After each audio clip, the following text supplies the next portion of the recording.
আসসালামু আলাইকুম, welcome back to my channel. কাছে দূরে যে যেখান থেকে আমার ব্লগটি দেখছেন, আশা করি সবাই অনেক বেশি ভালো আছেন। আল্লাহর রহমতে আপনাদের দোয়ায় আমিও ভালো আছি। আর এই তো সকাল সকাল আজকে চলে যাচ্ছি শ্বশুরবাড়ি।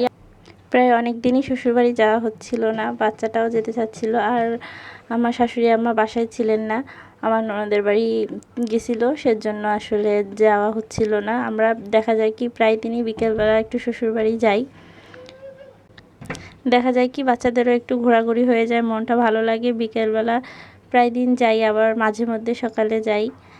এর কারণে অনেক দিন যাওয়া হচ্ছিল না, তাই আবার একটু গেলাম। আর এই রাস্তাটা আমার খুবই একটা স্মরণীয় রাস্তা। আমার জীবনের ছোটোবেলাটা আমি এখানে পার করছি, তাই ভাবলাম একটু ভিডিও করি। আর এই তো শাশুড়ি মা অনেক কিছু রান্না করছে, মুরগির মাংস, তারপরে মাছের ডিম, উস্তা ভাজি, তারপরে এই যে এখানে আবার বোয়াল মাছ রান্না করতেছিল, এখানে ডাল রান্না করতেছে।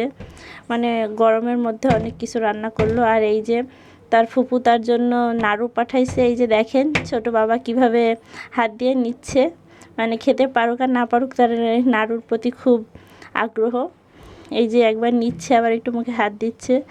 তারপর আপনাদের ভাইয়ার সাথে আবার একটু বাইরে গেলাম আমি একটু। এখানে এই যে জেলা প্রশাসক লেখা, গাছ দিয়ে এত সুন্দর করে লেখা, আর গাছগুলোতে এত সুন্দর করে ফুল ফুটছে, তাই ভাবলাম আপনাদেরকেও একটু দেখাই। তারপরে এখানে একটু অনেকক্ষণ ঘোরাঘুরি করে মানে আমি একটু ঘোরাঘুরি করতেছিলাম, আপনাদের ভাইয়ার কাজ ছিল। আর ভাবতেছিলাম আজকের ব্লগটাতে আপনাদের আসলে রান্নাবান্না ওইভাবে শেয়ার করিনি।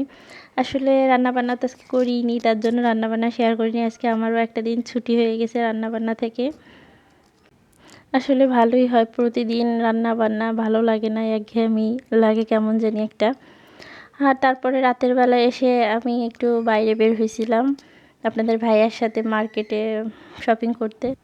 শ্বশুরবাড়ি থেকে এসে বাচ্চাদের আবার বাসায় রেখে তারপরে বের হলাম একটু কেনাকাটা করার জন্য। তারপরে এই দোকানটাতে আসলাম, আসলে এই দোকানটাতে তেমন একটা কোনো কিছুই ভালো লাগলো না, তারপরে সোজা চলে আসলাম। তারপরে এই তো চলে আসলাম নিউ মার্কেট আড়ংয়ে। আর এখানে এসে দুই মেয়ের জন্য দুইটা জামা নিলাম। এখানে ছোট বাচ্চাটার জামাটা বেশি ভালো লাগছে আমার কাছে। আর এই তো জামা নেওয়ার পরে আপনার ভাইয়া লম্বা একটা লাইনে দাঁড়ায় পড়ছে বিল দেওয়ার জন্য। আমি বললাম তুমি এখানে দাঁড়াও, আমি একটু ভিতর থেকে ঘুরে আসি। তারপরে এই তো মাটির এগুলো আমার খুব ভালো লাগছিল, ভাবলাম যে নিব।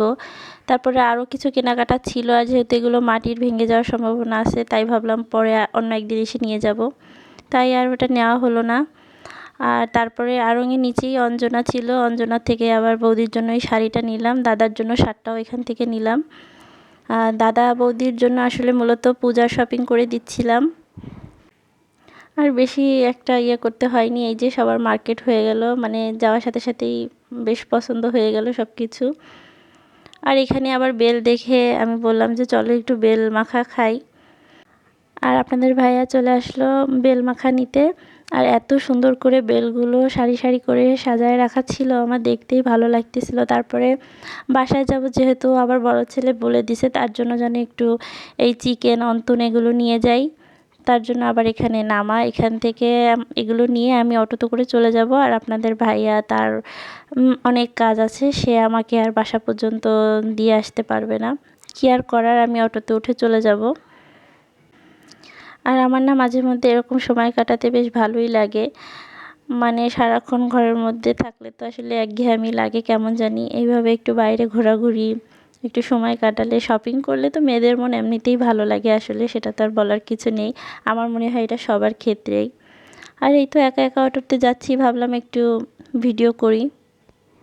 আর আজকের ভিডিওটা এই পর্যন্ত। ভালো লাগলে লাইক কমেন্ট শেয়ার করে সাবস্ক্রাইব করে আমার পাশে থাকবেন। আসসালামু আলাইকুম।